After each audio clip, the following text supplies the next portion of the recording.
This sister here, she's going to share her experiences about the racism that she experienced when she was a study abroad student in Ecuador. I'll be back in the end with my commentary about when I lived in Ecuador and dealing with Ecuadorian people. Shout out to I Got Game for the content. Y'all check him out. He dope. This comment reminds me of an incident that happened to me when I studied abroad in Ecuador for a couple of months, and oof. There were a lot of race-related things that happened to me on this trip because I was the only Black person and one of only, I think, 3 people of color on this trip. 3? Actually, now that I think about it, it was me. There was a girl who was a Mexican. There was a guy there who was Puerto Rican. And the only other minority there was a white liberal lesbian.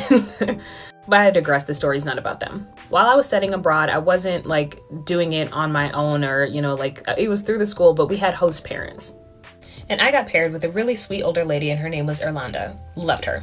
Absolutely loved her. She was marvelous.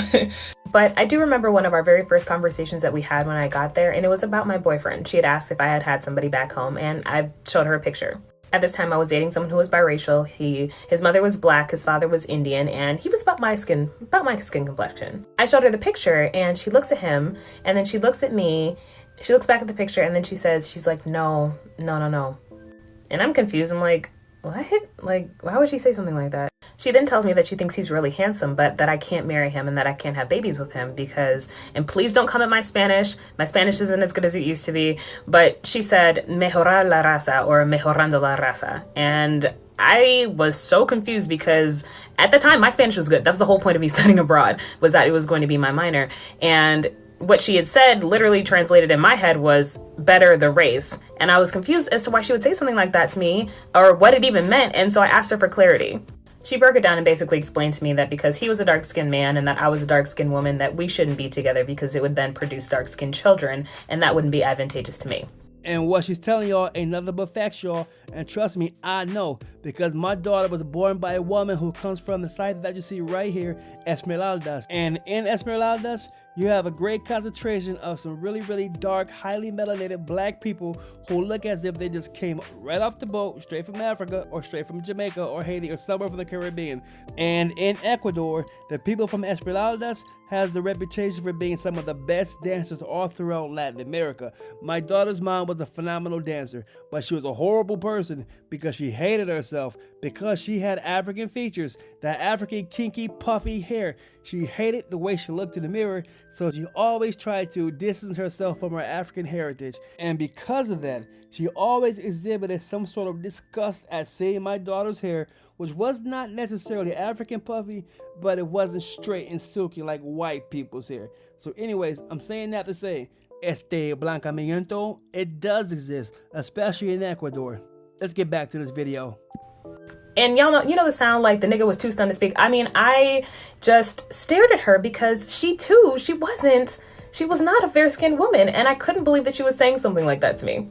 But after she said that, I noticed the way that I was experiencing Ecuador and the way that my peers were experiencing Ecuador were like 2 completely different experiences, night and day. And the sad part is, if I'm being very honest with myself, this was definitely foreshadowing for what was to come probably 8 months later when I ended up dating the guy who was Puerto Rican and told me that he couldn't talk to me anymore because his family was not going to accept the fact that he was dating a Black woman. Colonization really did a number on everybody. What she said in her video, I'ma co-sign all that shit. Blancamiento, this trying to keep things white, mejorar la raza, making the race better. It is a mindset in Latin America. It is what it is. The same white supremacist thought and narrative that we have to deal with and combat against in the USA, it exists in Latin America as well. And I'm not going to sit up here and lie to y'all and say that everything is rosy, peaches and cream in Latin America, because it ain't. There's still some people who want to believe that darker skinned people are less deserving, are less than, and deserve being discriminated against, and are not worthy of respect. It is what it is. Well, now, me sharing that, I'm not saying that it's okay to go out and discriminate against white people or retaliate against them. No, what I'm saying is that we got to know this for ourselves. So if you're thinking of trying to have anything serious, any relationship with a Latin America, with a woman from Latin America, whether that be Puerto Rico, Cuba, Mexico, Dominican Republic, y'all been warned. Y'all choose wisely. Me, I didn't have time to deal with that. That's why I went to Asia and found me a wife in Asia. But let's finish this up.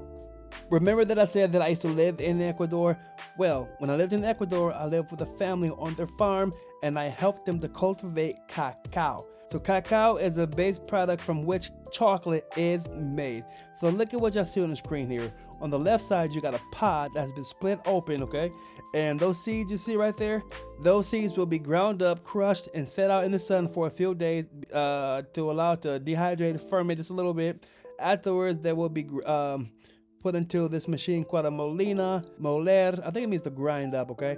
And then if you look on the right side, that is the pods in the tree. So those pods in the tree, somebody will come through with a big stick and they will knock them down.